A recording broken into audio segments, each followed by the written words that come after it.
Disney's rebranding of Snow White has spiraled into an epic disaster, one that even their own animated competitors are brutally mocking, and no one, least of all Rachel Zegler, seems capable of stopping the downfall. With Family Guy and South Park already taking devastating shots at Disney's storytelling choices, the corporation now faces a full-scale revolt against its once unquestionable cultural dominance. It all started with Disney's attempt to inject modern identity politics into one of its most treasured classics. Dropping almost $250 million into the Snow White remake, the studio expected to usher in a new era of progressive storytelling. Instead, they got humiliation on a global stage. Family Guy didn't even have to name Rachel Zegler outright in its scathing satire. Everyone already knew who they were mocking. The jokes hit so precisely because audiences were already fed up with being preached to by Hollywood instead of entertained.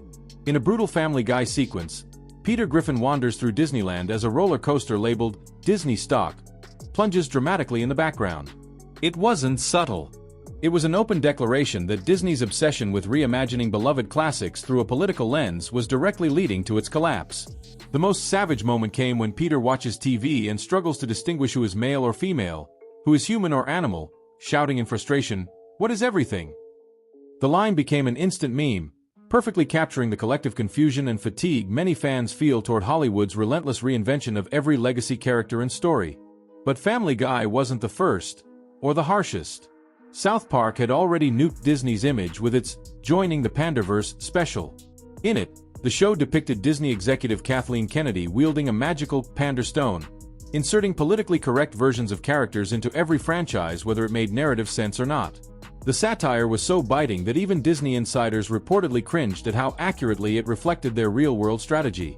As if South Park and Family Guy weren't bad enough, an old clip of George Lucas surfaced, showing him laughing while openly criticizing Disney's leadership.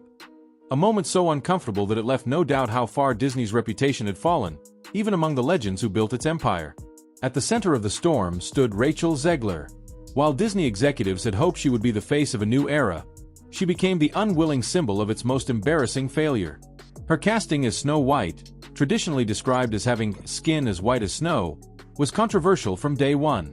Instead of addressing concerns with grace, Rachel doubled down, calling the original story weird, and its prince a stalker. She didn't just defend modern reinterpretation, she actively insulted the story millions loved. When Rachel posted a TikTok of herself entering a nearly empty theater to celebrate Snow White's opening, carrying a bouquet of flowers, it only highlighted the failure. Empty seats surrounded her. The mood was not celebratory. It was funereal. Memes quickly labeled it the loneliest Disney premiere in history. The combination of disrespect for the source material, politically divisive interviews, and disastrous optics led to a mass audience exodus.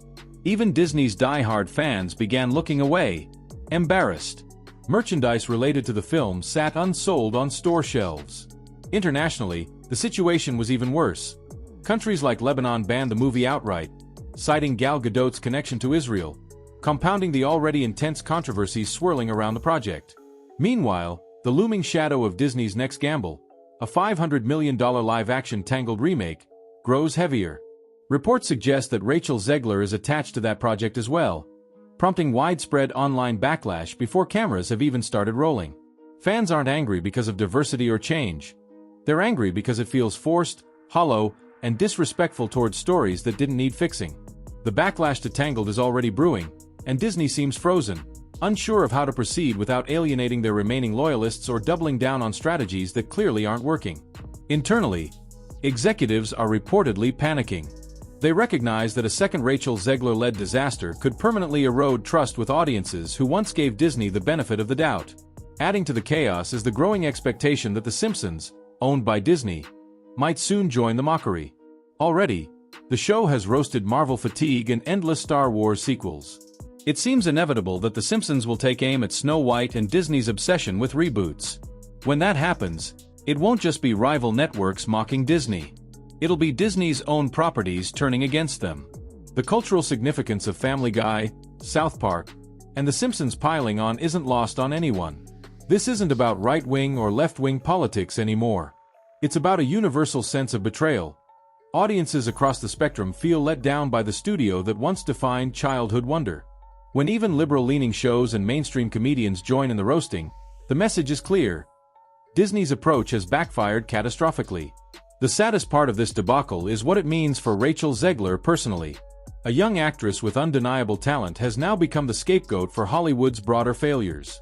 She showed promise in West Side Story, but now her career risks being defined more by controversy than by craft. Every interview, every social media post, every public appearance is scrutinized under a harsh spotlight. And with Tangled looming, there's no easy way out. Inside Disney, executives are reportedly circulating internal memos about course correction, a desperate attempt to return to more traditional, timeless storytelling without admitting they strayed too far in the first place. Whether it's too late remains to be seen. What's certain is this: audiences no longer trust Disney blindly. They no longer assume that a beloved IP reboot will respect the stories they cherished. And unless Disney relearns how to tell authentic, heartfelt stories without political lectures, the cultural giants of animation and satire will continue to drag them through the mud, until there's nothing left of the Magic Kingdom but a cautionary tale.